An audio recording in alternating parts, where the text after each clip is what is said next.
Welcome to this 60-minute step-by-step program that will take you through the various stages involved in creating your own miniature model railway layout. For the purpose of this film, we're going to be using the double O gauge system, which is much favoured in the UK. A similar scale would be HO gauge. Now, regardless of scale, be it N gauge, that's small scale, or right up to O gauge, large scale, many of the topics we will be covering pretty much apply. Now, before we get started, let's take a quick overview of what we're going to cover throughout the programme. Now, one final thing. It's a hobby.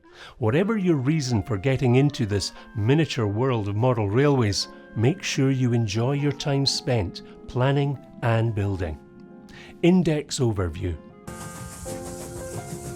The factory area has continued to be built up with buildings, roadway, fencing, walls and other details once again bringing to life this industrial part of the layout.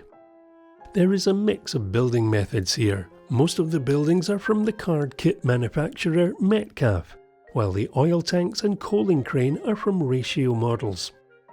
The coal stay, walls and roadways are scratch built using balsa wood, foam board, cardboard and card printed finishing sheets.